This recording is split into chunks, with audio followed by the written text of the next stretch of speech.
Hello, everybody, and welcome back. We're continuing our discussion on functions and mutability in functions. I'm going to just go ahead and start sharing my screen. This video is going to primarily focus on predicting output based on understanding how mutability is working. So I have a few examples here. We're just going to sort of draw out each one, walk through them, and then in my next video, I'll actually do some coding of my own with some good sort of tips on how to understand how to navigate these problems. Okay, but let's just jump right into it. So the very first line of code here, actually, I really would like to number these lines of code. I think it's going to help me as I try to draw out what's happening here and while I predict the output. What is printed? That's really what we're asking on each of these questions here. Okay, so I'm going to go ahead and draw my memory diagram over here. And I understand that on line 1, list 1 is going to reference some place in memory like this. And that place in memory is going to look like this. And very standard, we'll draw it kind of like a bunch of boxes connected together. All right, next thing here, we have on line 2, we have list 2 equals list 1. Now remember, lists are, pause and think about it before I tell you, mutable. Lists are mutable. So by default, this isn't going to actually make a new list. That equals does not automatically make a new list. It just means list 2 also looks at 1, 2, 3. So the next thing that happens is list 2.append 4. What does that mean? So line 3 tells us that list 2 is going to add a 4 to the end of its list. So we're going to go ahead and follow that memory address, come right here. And then the very final line on list 4 on line 4 tells us to print list 1. So we go into list 1, we say, I usually do it like this. I'm like, hey, list 1, what's your address? And list 1 is like, oh, it's 1, 2, 3. And so it walks over to 1, 2, 3. And it's like, okay, I can print this. 1, 2, 3, 4. Ah, there we go. That's my very nerdy way of doing this. So what does it print? 1, 2, 3, 4. So we can see that because lists are mutable, it did not create a new list. This is actually specifically known as creating a shallow copy. That's often what we call it. And it's when we just copy the reference or we just copy that address over. The reference or address of mutable, keyword there, mutable objects. Okay, so don't forget, have that table of what's mutable and what's not beside you until it becomes a little bit more second nature. All right, let's go to the next one here. Here's our next function. We have a definition of a method here and or a function. And believe it or not, I'm just gonna, as a little side note, tell you that literally everything in Python is an object, which means even this function is stored somewhere in memory as an object with the function code. Paste. Get real tiny to fit in that box, but there we go, stored in memory somewhere. It's also technically an object. Okay, so that's the very first thing that happens, is that sort of gets created and stashed away somewhere. Then we see, oh, I forgot to do my line numbers. I want to keep doing that. Okay, so then the very first line in the global scope that actually will execute on something that we care about right now is going to be num. So num, line 4, num becomes at 456, at 456. And there's a little bit of memory allocated right there with a 10. Then we see change num actually gets called on 456. So remember that means on line 5, 456 is getting passed in. And right here, we get this variable x. And what does that variable x actually equal? X equals 456. Perfect. So now when we do this inside code, let's move to line 2 here. Whoa, that was not on purpose. I just wanted to grab my x. There we go. Here I see x plus 5. So Python, I guess I don't need to draw it as an x. I should draw it like as a human. Sometimes I'll pretend like Python is like a little person. There we go. Python sees x plus 5 and says, what does x equal? Sees that x is equal to whatever's at 456. So walks over here, sees a 10. 10 plus 5 is going to be 15. And then realizes it says equals x. Oh, but don't forget, integers are immutable. So what does that mean? That means immutable, which means, oh my God, I'm going to do the wrong comment lines. There we go. That means that when we reassign that value of X, we're actually giving it a brand new memory address. So we're going to actually say, okay, well then X is now going to be a new memory address at 789 and it's going to have 15 in it. Python will then go on to print inside function X. So we're going to print out the words inside function colon, and then we see X, we go and we look, well, X is equal to 789. Come over here, 789, we see it's going to be 15. So that's exactly what Python will print out. It will print out inside function 15. Then this function ends, right? Line 3 finishes executing. This function ends. We get to come back up here to line 5 where we called it. Now, since we're no longer internal in lines 1, 2, 3, we're now external back at that global scale. Python is going to clean up our variable for us. So it got rid of this variable. And now we can see that nothing is referencing, like Python deleted that and then came over here and was like, oh, nobody's looking at you. I guess I can get rid of you too. So Python got rid of that also. Okay, then we go to line 6, print outside function num. We come back over here. We see that num has not been touched at all. Num at 456, go find it. 456 is going to be 10. Python comes down here and prints outside function 10. Python finishes running line 6. The program is over, and then Python goes somewhere to take a nap. Okay, that's that one. Okay, let's go to the next one here. All right, same thing. Let's draw our giant whatever cloud. Our program starts up. Python sees that we've defined a function here, and Python helps us out by making a function pointer here. Modify string as at 1, 2, 3, at 1, 2, 3. We'll go ahead and grab this. Whoops. Paste. Make it tiny enough to fit in this box. There we go. Okay, next thing Python does. Oh, come on, Lauren. 1, 2, 3, 4, 5, 6. So that's it executing line 1. It made that little variable there. Doesn't execute on 2 or 3 yet because those are inside the function. So it goes down to 4, and 4 says text equals hello. And Python's like, okay, cool. This is a string. So let's make a text variable at 4, 5, 6. At 4, 5, 6. And technically what it's going to do is it's actually going to store this string as a list of characters. Believe it or not. That's what it's doing at 4, 5, 6. It's the same thing. Okay. Then modify string text at 5 gets called. So text 4, 5, 6 gets passed in, which means we now get this variable s, which also equals 4, 5, 6. We come in here and we see that s is going to, on line 2, s is equal to s plus hello world. So what does Python do? Python comes over to s, follows it, 4, 5, 6, sees the word hello, and sees that we're trying to put hello together with world and store it back in a variable s. Now, again, when we have that equals on a immutable data type, because as we know, strings are immutable, what we're actually going to do is combine those two strings together and then get a brand new memory address. So this memory address actually disappears. This new memory address will be at 789.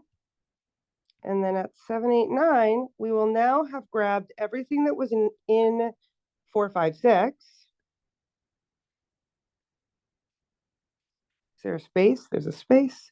And then added in the word world. Oh, I made it too big, but whatever, that's fine.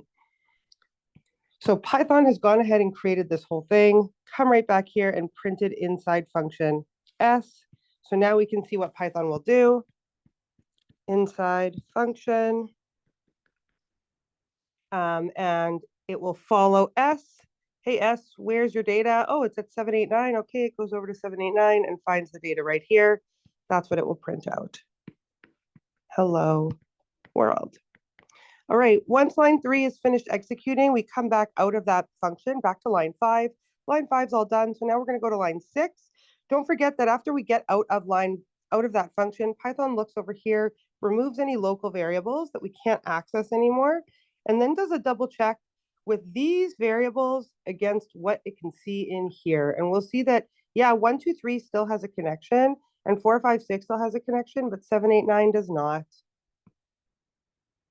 So it gets rid of it. Goes to line 6, outside function prints text. Hey, text, where's your data stored? At 4, 5, 6. Okay, so it comes over here and it will print hello. So we get outside function hello. So at this point in time, I would like it if you paused and did this one on your own. And if you're feeling really good, you could also pause and do that one on your own. Those are my last two. So you can pause here and do this one, pause here and do this one. I'm going to still do them, but it's a good idea for you to also just sort of take a pause and spend some time understanding this and trying it on your own before you watch my video of it. All right, and with that, I hope you paused, and I'm now saying welcome back, and let's go through the solutions for these. Oops. Just like we've been doing, I'm even going to make my function pointer right here for the function at 1, 2, 3, at 1, 2, 3.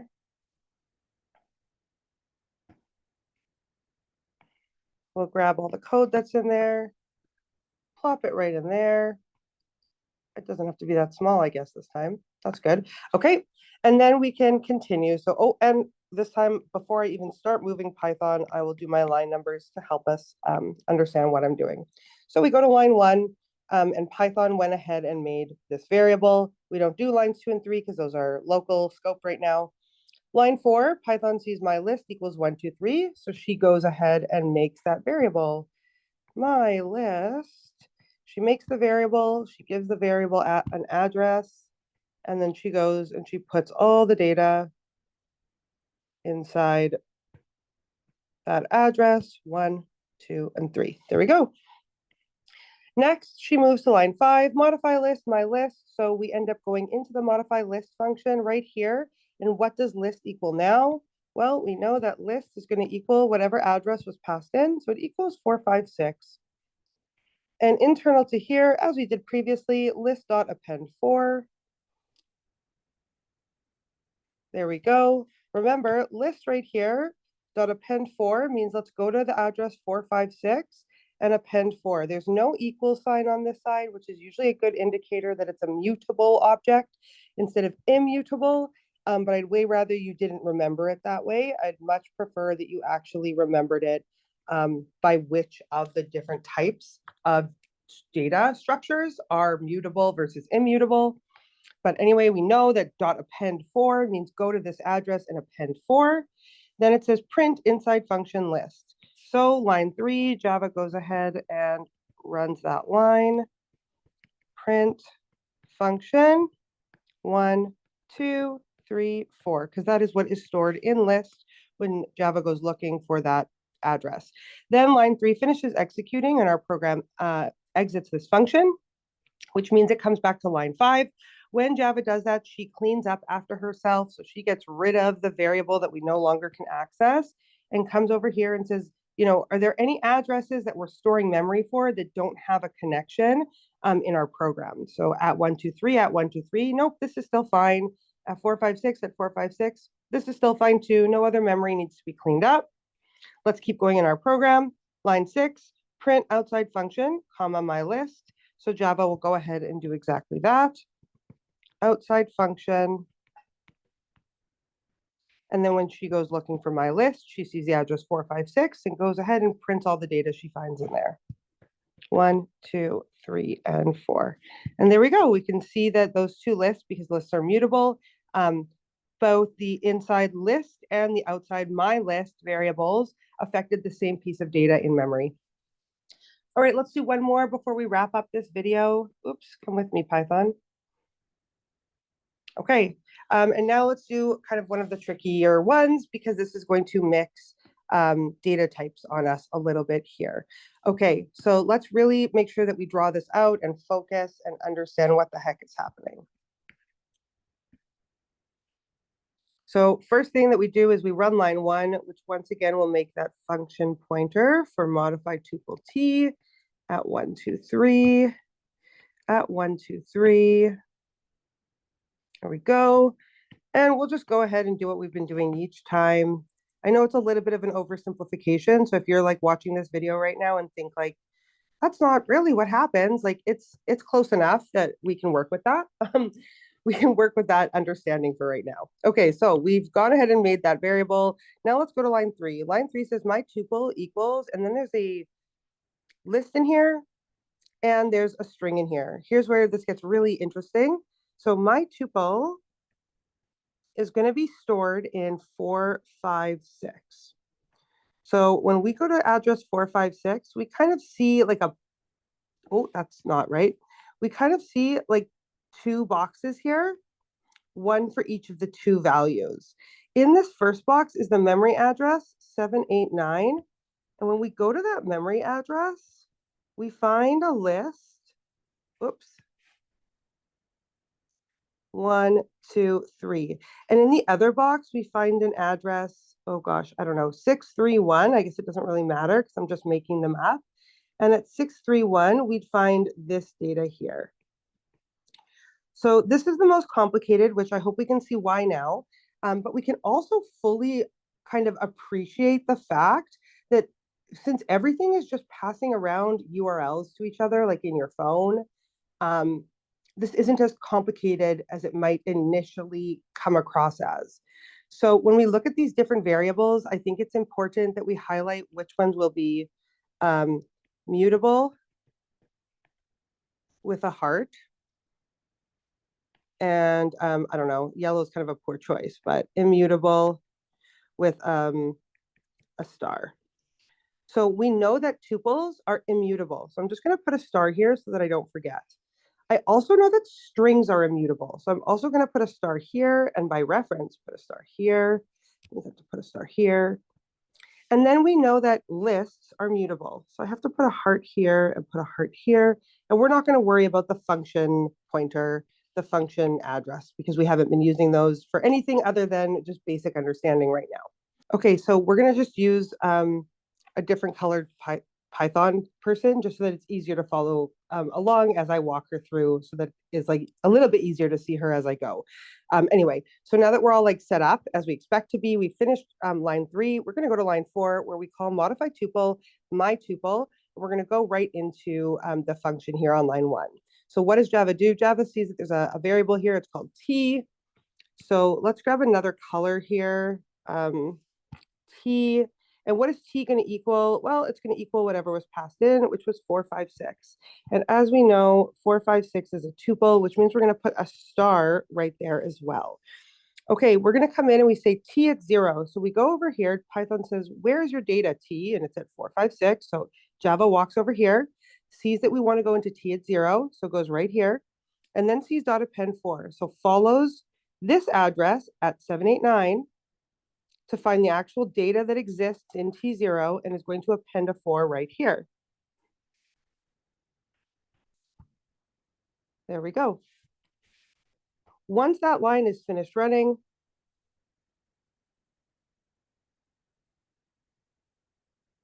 let me just think about this. T at 0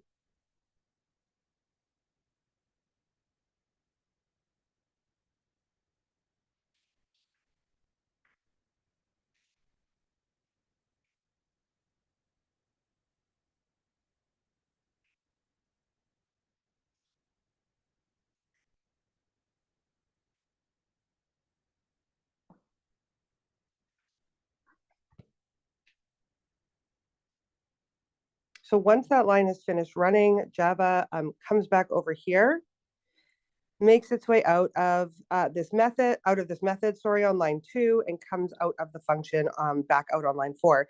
Now, don't forget that when this function ends, Python goes and cleans up after itself. So it removes the variable that we could only access from inside there, which is this one right here. And it's still going to go do its sanity check. It's going to say, do I have access to all the different memory addresses here that I had access to here? 123 and 123, yeah, no problem. 456 and 456, no problem. 789, can I get to 789? Let's see, 456, 789. Yep, no problem. Can I get to 631, 456, 631? Yep, no problem. So I can still reach all of these different memory addresses from these two addresses here. So then when Java goes to line 5 and prints my tuple, what is it going to print? It's going to first basically go over here and say, hey, where's all your data stored? And it says at 456. So it walks over here, goes to 456. First looks in the first spot and says, what do you have stored in your first spot? Follows the link down here. 1, 2, 3, 4. There should be in brackets like this. And then Java said, or wow, Python says, what do you have stored in this spot? At 631, goes over to 631, finds it there, and does hello. Okay, now this is crazy confusing because we just told you that tuples are immutable, and yet this change propagated through. This is why drawing it out is so important, and why part of what I was saying previously about relying on that equals sign being there is somewhat safe. Because even though tuples are immutable, we didn't actually change the tuple itself. We didn't change the value of the tuple. We didn't say t at 0 is equal to something else. We said, let's append something to what's at t at 0. Had instead we said t at 0 is equal to 1, 2, 7, this would have done something different as well, right? So there's lots of different things to consider when we're talking about how these interact with each other. And one of the best ways to understand it is just to go and try it yourself and give it a shot and see what happens. With that, I'm going to end this video on drawing and on sort of understanding under the Python hood. And then in my next video, I will do some practice problems. Thanks everyone for joining me, and have a great rest of your day.